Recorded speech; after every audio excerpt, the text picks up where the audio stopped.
Hello, everyone. My name is Swanbyeon. I'm from Hallym University Medical Center.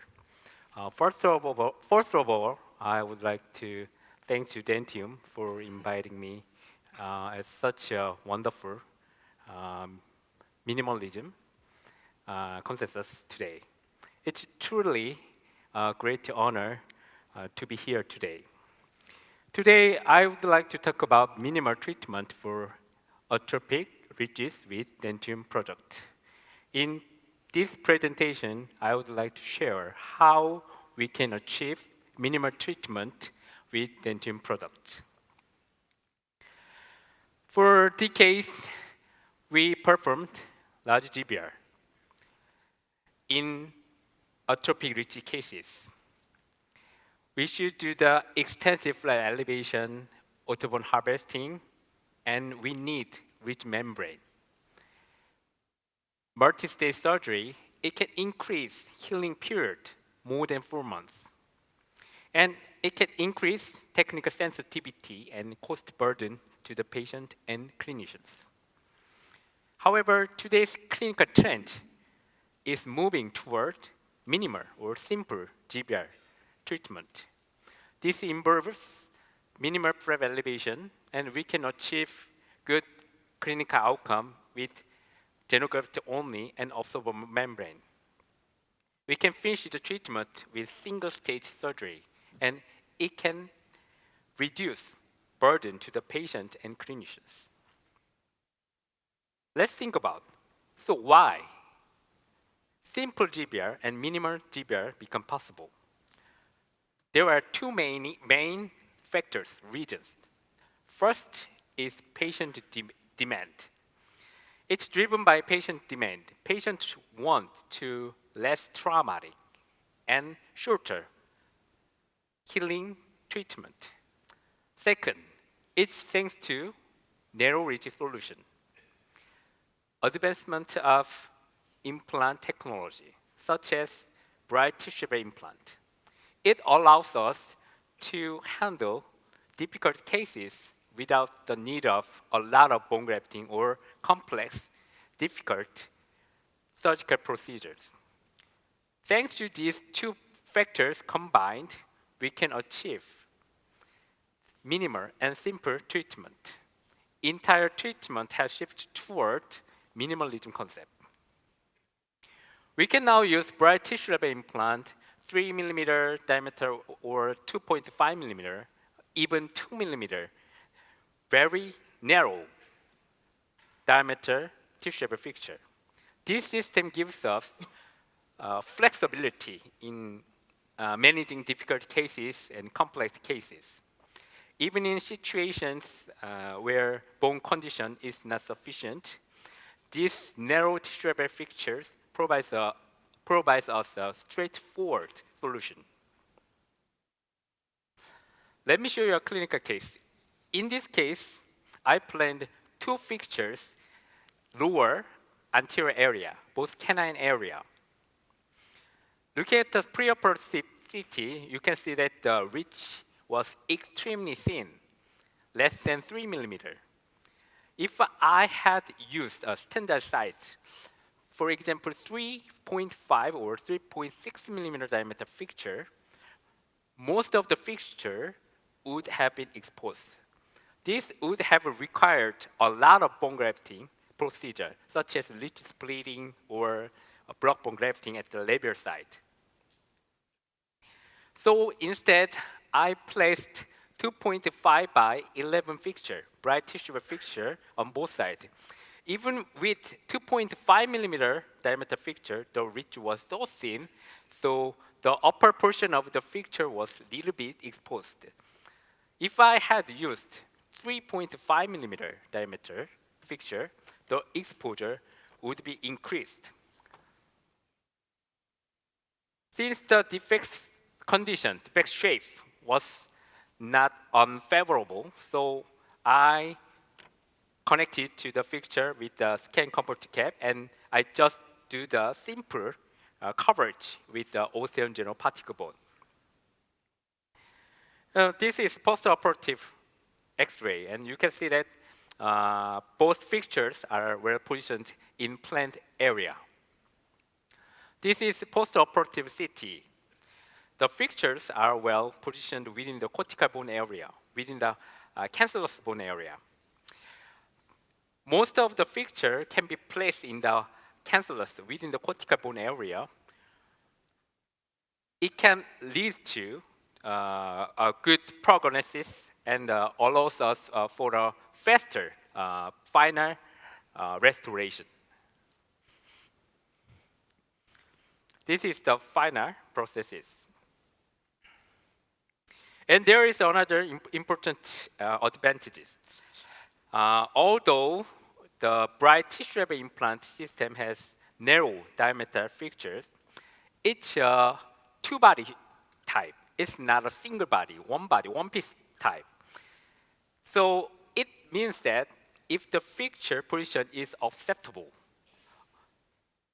regarding the occlusion relationship, you can make an SCRP type prosthesis for much easier long-term maintenance.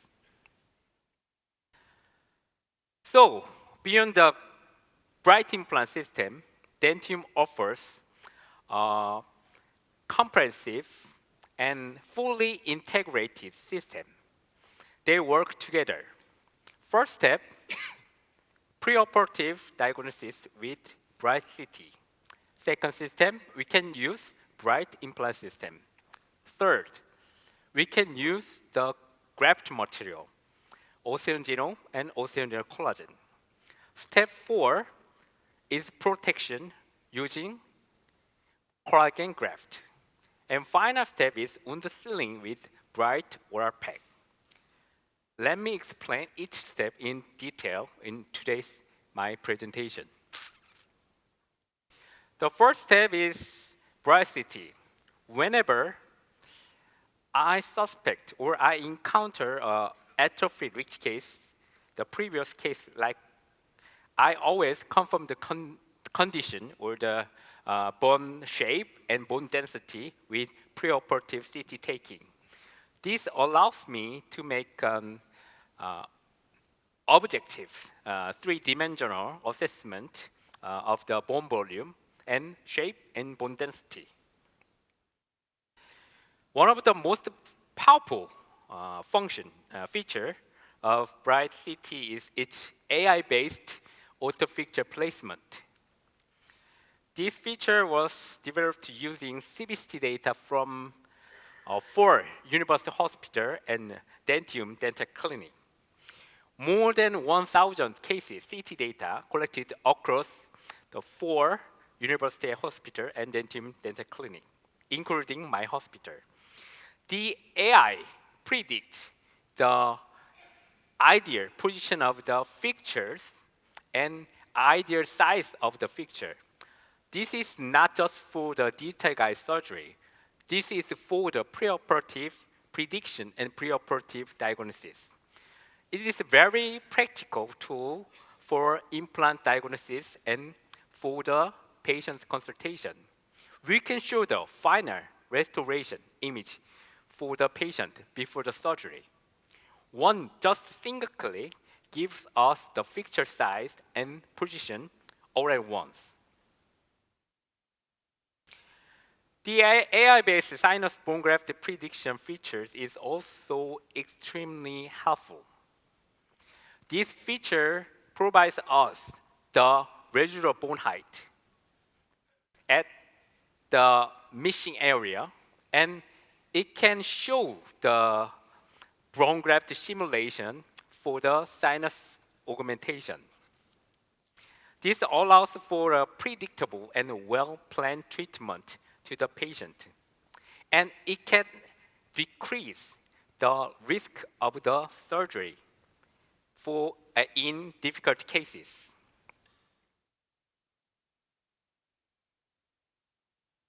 Now let me talk about bright implant system. The tissue web bright implant system is really innovative system. The tissue web design is powerful because it allows us to place a narrow and shorter fixture and reduce extent of bone grafting and the amount of financial burden to the patient. Superior strength enables simple implant placement even in cases that previously required large-scale GBR. Even in lower upper single missing cases, we can solve the case with 2 or 2.5 millimeter diameter fixtures. The result was very simple and efficient, and patients are very satisfied with this kind of treatment, more than 3-unit or 4-unit bridge treatment. Let me show you a case using Bright CT and Bright implant together. In this patient, 2 implant was planned upper anterior area. Using the Bright CT viewer, I performed AI-based automatic implant placement. This system automatically positioned bright tissue-level fixtures at upper right central incisor and left lateral incisor area. The AI recommended narrow bright tissue-level 2 implant and to both sides. Even if AI just recommend an approximate fixture position before the surgery, it is really huge help to us. After flap elevation, we can find that the bridge was thin, so I decided to use bright tissue-level implant at both sides. Place 2.5 and 3 millimeter tissue-level fixtures at both sides. There was minor exposure at the upper part of the fixtures, so I decided to do the bone grafting at there with osteogenic particle bone. In this case, also the defect condition was favorable, so I just did this simple and minimal GBR in this case, and the both implants were well positioned in planned area. Let me show you the preoperative and postoperative CT images. In CT images, you can see that the actual fixture position closely matches the preoperative AI-based planning on the Bright CT viewer. The exposed part of the fixture was covered with osteogenic particle bone, and the grafted bone was well maintained. When fixtures are mostly surrounded by natural bone, like this case, the final restoration can be connected within 2 to 3 months after surgery, even in maxillary area. Even if the Bright implant system, bone grafting is necessary in case of unavoidable fixture exposure. In those situations, I use either osteogenic or osteogenic collagen. As mentioned earlier in other lectures, osteogenic is bovine bone, and it's very comparable to human bone. And I use small particle to small defect and extraction, socket gap, and large particle for the horizontal or vertical bone augmentation cases. Zero collagen is composed of 92% bovine bone and 8% porcine thigh bone collagen. The collagen part can provide structure, support, and maintain space during healing period. And after 1 or 2 weeks, the collagen part is disappeared, naturally observed.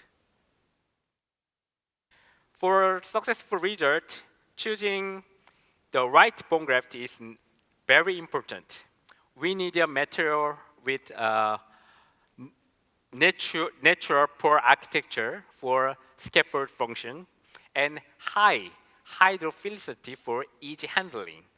And it has uncompromising volume stability. I think Osteon Genome has all of these features, so it is very useful in complex cases. The interconnected pore structure of genome is similar to human bone, and pore size is also can induce angiogenesis and facilitate osteocyte adhesion to promote bone regeneration.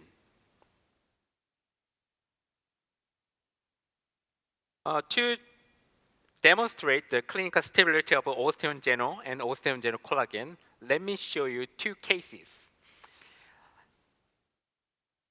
These are larger defect cases. In this patient, I did extraction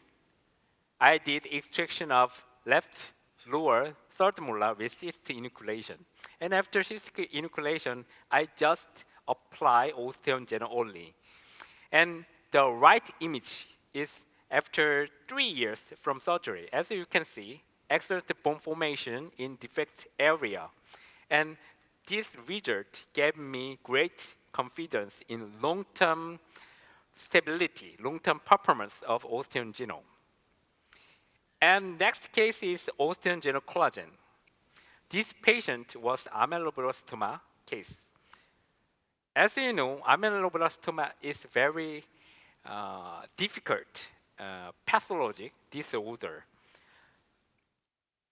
The region was at the left lower posterior molar area. So I should remove the molar and mass simultaneously. I was concerned about graft material being exposed through healing procedure. So I apply osteon gel collagen in this large defect.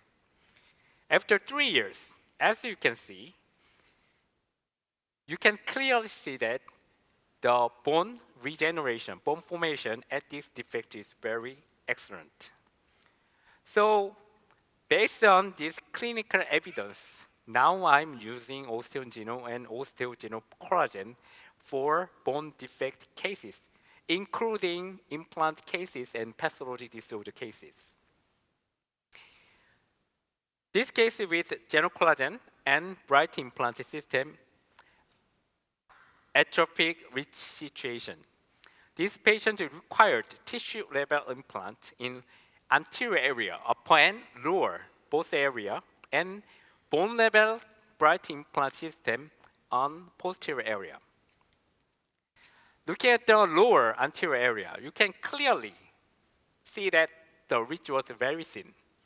The labial contour, this and this, was not good, was also poor. From the frontal view, the ridge contour was clearly insufficient. So for this patient, I decided to place bright tissue implant with contour augmentation using osteon geno collagen.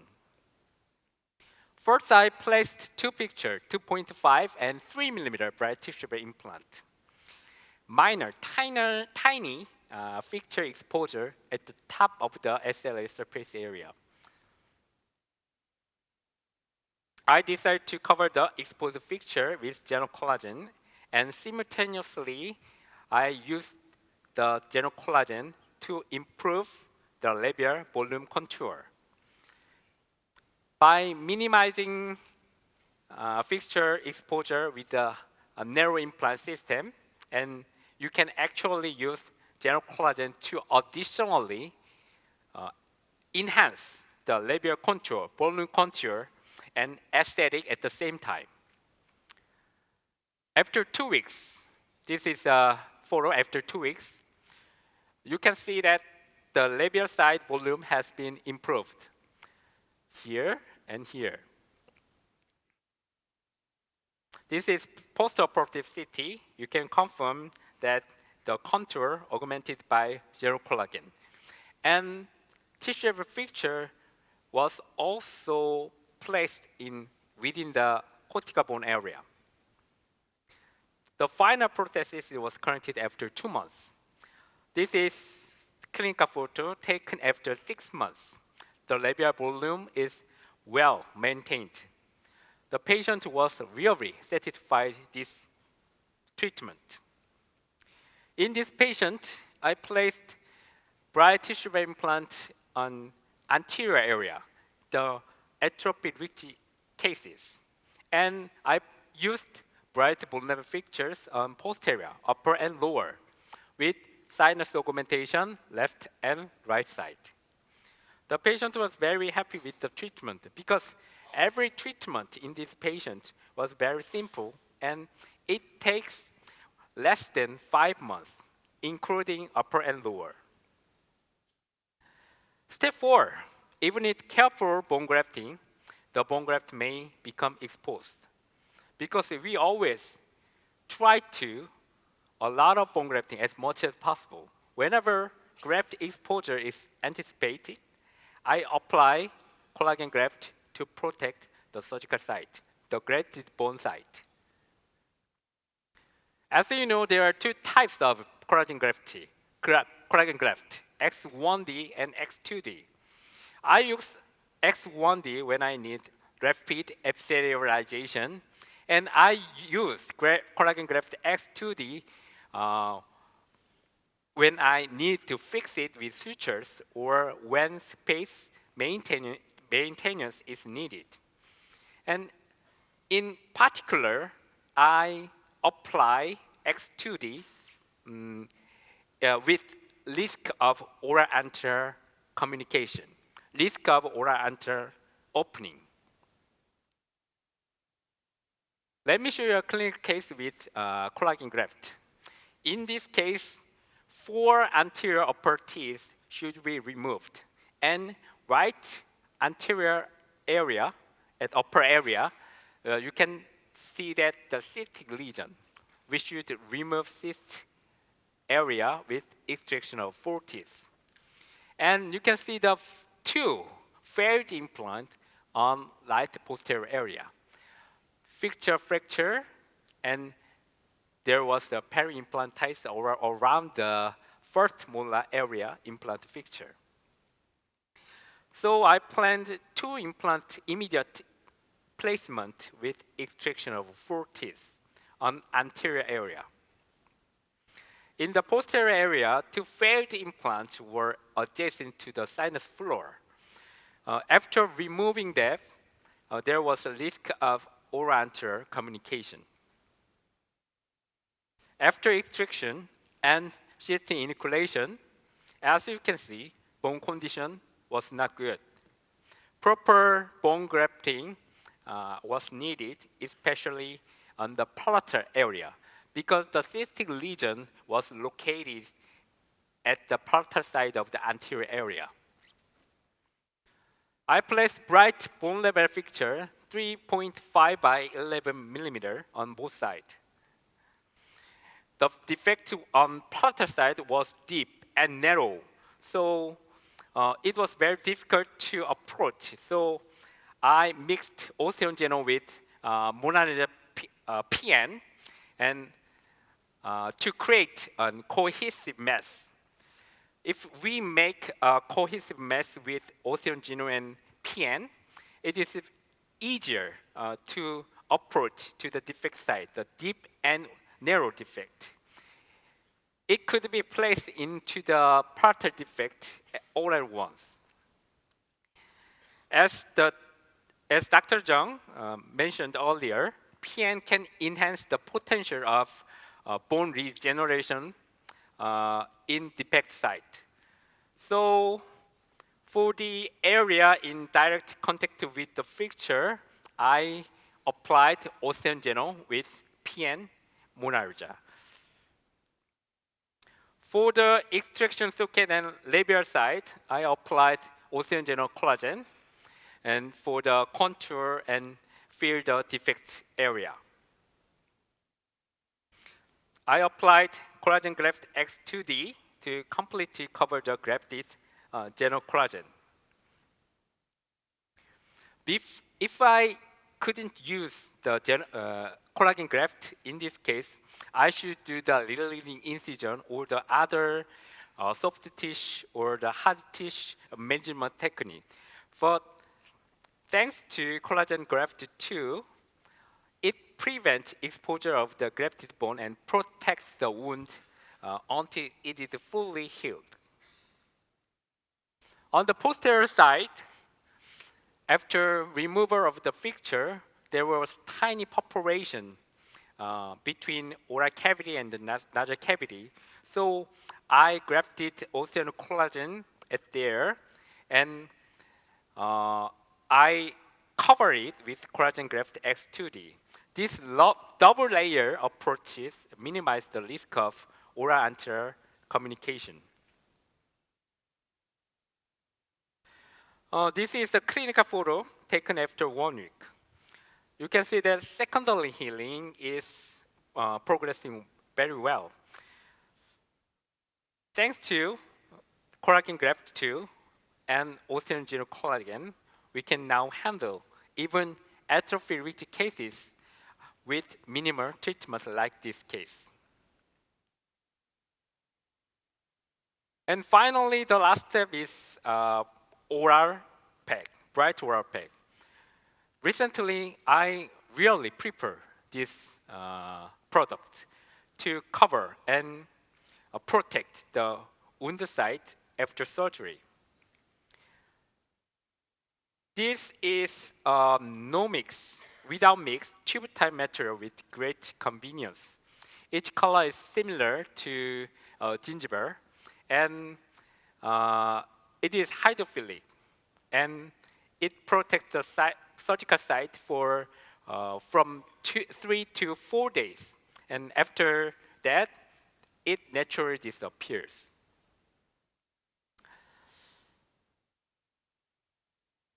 In this case, there was a cystic lesion and left upper side.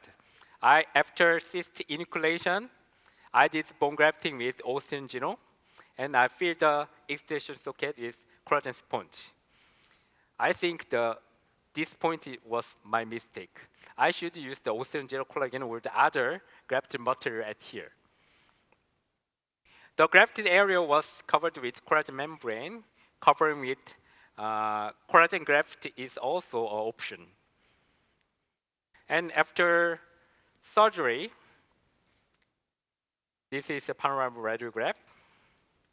And then after 5 months later, you can see that the increase in bone density at the grafted site. So I decided to perform implant placement at this area. I placed 2 bright-shaped implants, 3x11.